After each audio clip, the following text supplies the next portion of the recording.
So, Paul, what kind of downloads does iTunes New and Noteworthy bring me? It's a case study from the field, the podcast report episode number 67, show notes, links, conversation, and more at www.thepodcastreport.com/67. It's the podcast report with Paul Colligan. And here's Paul.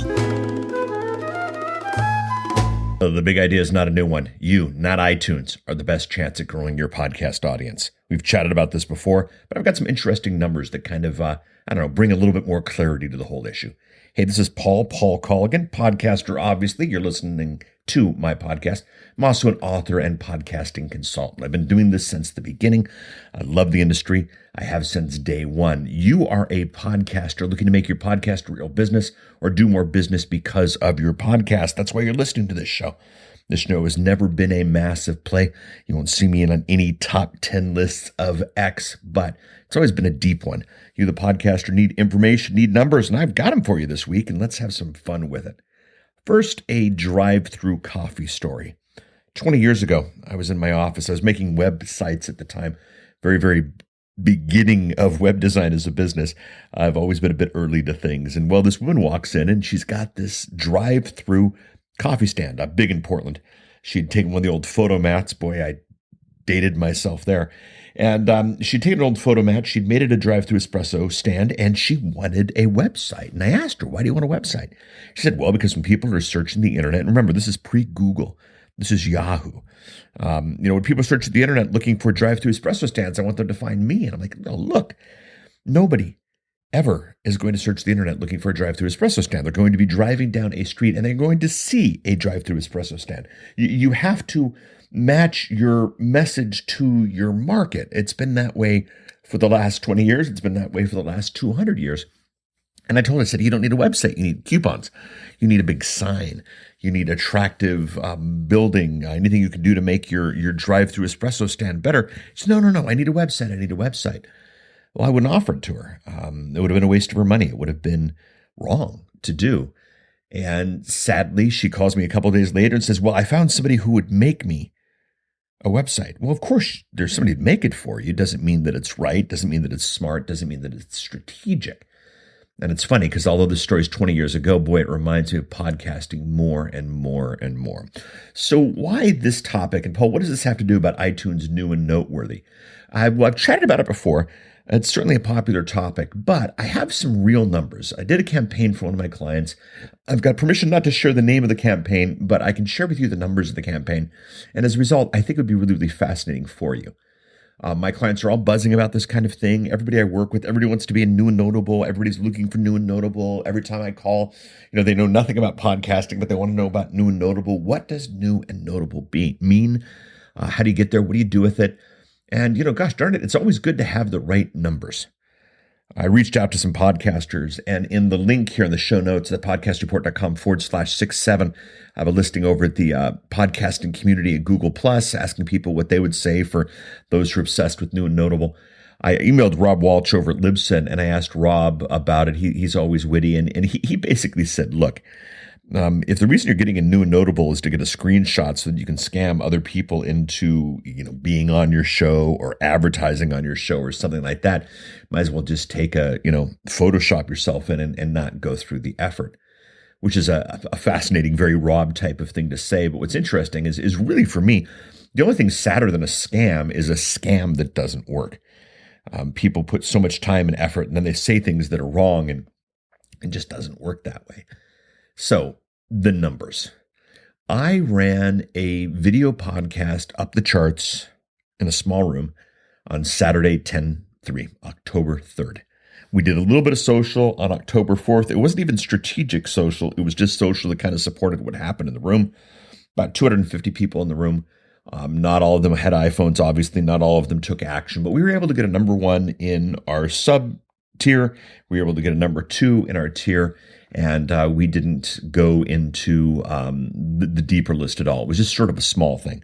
At that point, there was no other promotion. No email went out. No marketing went out. Nobody mentioned it. Nobody did anything, which is, happens a lot in podcasting. This particular reason was more strategic, but it's interesting because it gives us the numbers. So that was 10-2 and that was 10-3. And then what happened, I happened to turn on iTunes on 10.8, and I noticed that the show was in New and Noteworthy, which I was really surprised with. I was, really surprised with it. I looked at the stats for 10.8, and there were a total of, I should do some dramatic pause here to ask everybody to kind of post what they think the total was. The total amount of downloads for being in New and Notable was 32. 32, not 3,200, not 32,000, not 320,000, but 32, as in 3 tens and 2 ones. Then, of course, if you go further into it, this is one of those podcasts that launch with a bunch of episodes, not one of my strategies, and we'll chat about that in another episode. 21 was the latest episode. The rest were other episodes, meaning that probably you're looking at 22, 23 subscribes, maybe. I looked at the stats yesterday. 5 downloads. Now, maybe these are, maybe these are new, maybe these are good, but this idea that iTunes is going to bring 5, that's it. Now, this was video. This was not an audio podcast system, and obviously the numbers are going to be a little bit higher in audio, but iTunes turns on to what side of iTunes you were at last when you bring back up iTunes, and 5. 32. Nothing major. I was able to do more in a room of 250 people. So why could this be so low? Why possibly, Paul, would these numbers be so bad? Obviously, one of the things I joke with Rob is that the stats were off at Libsyn, which is not the case. What it is really is it's just the nature of the iTunes beast. We have this idea that, the world gets up every morning and clicks over iTunes to see what's new. They don't. We don't do that anymore. We don't go to Yahoo to see what's new anymore. We don't go anywhere to see what's new anymore. We go about our day and we find out what's new. The only people who are looking at iTunes on a regular basis are podcasters. And that's just the facts. That's just the truth. Because it's not built for looking on a regular basis. It's not something that we boot up every morning. We boot up our browser, whatever our homepage is, we get to see every day. Most of us have calmed that down and just maybe have a search bar or something like that. But people don't turn on iTunes every day. Podcasters are the only one who looks there. And then, of course, the other issue is just the nature of the niche. This show is niche, but you know what? Most shows are niche. That's the whole benefit of podcasting. Podcasting is niche, and those podcast episodes that aren't niche do even worse because they try to appeal to everyone. It's that classic, my podcast is a little bit of everything for everyone, which means it's a little bit of nothing for nobody. The nature of the beast, the fact that nobody looks at iTunes, and the fact that the nature of the niche, which is podcasting, not you, means that you're going to get a tiny, tiny little bit of the podcasting market. So what do you do about that? Well, you don't build your podcast on iTunes. You just don't. There have been rare flukes. There have been rare occasions where synergy has come into play and has done some amazing things. I think of Cliff Ravenscraft, with his Lost podcast, the same time that iTunes turns on Lost as the first TV show. That's amazing. But man, that's not a strategy. That's a lottery pull. Now Cliff's done obviously tremendously well with that lucky moment, and others have done well as a result of this. But it's just not a game that you play. So where do you build an audience? Well, you build an audience, and here's how you build an audience. The 3 levels of building an audience. Number 1, your existing audience. Every single one of my clients, my thing has always been increase reach, leverage tech. Well, increase reach means you take the reach that you've got and you increase it. And you start that with your existing audience. You let your existing audience know that you have a podcast. Now, if you don't have an existing audience, step 1 doesn't go that well at all, or at least doesn't take that long to take under play. You tell your audience, your blog, your email newsletter, your friends, your Facebook followers, whatever it is. You let your existing audience know. Then you let people in your niche who already listen to podcasts, and people in your niche who already listen to podcasts is not being listed in New and Noteworthy underneath your niche. Talking with people in your niche who already listen to podcasts is being part of other podcasts for people in your niche. Getting interviewed, cross-promoting, these types of things. This is where the power is. Once you've marketed to your existing audience, once you've marketed to people in your niche who already listen to podcasts, then you go everywhere else. And then as far as that list goes, I'd say marketing on iTunes is probably, at least after the first 10.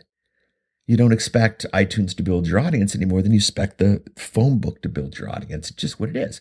So what do you do with this? What do you do with this information? Well, you just, if you needed some hard numbers to kind of close things up for you, you got some hard numbers now. But what do you do with this? Well, you claim responsibility for growing your audience. It is your job to grow your audience. It is not iTunes' job. It is not Google's job. It is not your host job. And by host, I mean media host. You as the host, yes, it is your job. You got to claim responsibility for building your audience. And then the other thing you got to do is you have to understand the difference between downloads and audience. In past episodes, we had chatted about the whole Twitter bombing thing. Yeah, that's downloads. And new and notable, maybe you get a couple of plays, but those are downloads. Those are, yes, real physical, displacement of ones and O's between two different organizations, but these aren't people who are going to come on a regular basis. These aren't people who have clicked subscribed and are listening to what you have for them every week. You have to understand the difference between downloads and audience. The scam that I spoke to earlier that Rob over at Libsyn was chatting to, yeah, there's all these groups. You review my podcast, I'll review yours. Then everybody downloads each other's podcasts. Well, once that's done, they stop downloading each other's podcasts. They stop reviewing, and you don't have an audience. You just have a past where downloads were fascinating. Claim responsibility for growing your audience. Understand the difference between downloads and audience. Here's what I've done. I've claimed responsibility for building my own audience. I'm not looking to anyone but myself to do it. And as a result, my audience is building. My strategies are changing. My production is upping. Or, however you want to say this, I'm responsible. I'm taking responsibility. I recommend that you do the same. I'd love your thoughts on this one. You can head over to thepodcastreport.com/67, make a comment on a good old-fashioned blog. But of course, you can grab me on all of the social sites. Just head over to thepodcastreport.com/Twitter or thepodcastreport.com/Facebook, or wherever it is you want to catch up with me. I'm probably there. Do subscribe to the show if you haven't subscribed. We're 67 into this. It's about time to subscribe. What does that mean? That means, well, you just click the subscribe button if it's iTunes, or follow if it's Stitcher, or whatever podcasting client you use. Click on the button so that when the next episode comes out, probably next Tuesday, we will be in a situation where it comes to you automatically. That's the real audience. That's the real building. That's all the stuff that we do here. I've got a couple links for you over at thepodcastreport.com/67. Got a link to the book, got a link to Podcaster Cart, SMS to opt-in. But I've also got a link over at the community at Google+, where I ask people to make their recommendations of what people say about New and Notable. A lot of them are tongue-in-cheek, but it's a bit of a moment of, I don't want to say inspiration, but maybe direction for everybody. Back to the big idea here. You, not iTunes, are the best chance at growing your podcast audience. You've got passion. You've got content. You can do this. You just need to understand who and what is responsible for what. Do that. You'll get there. Can't wait to listen. Talk to you soon. Bye.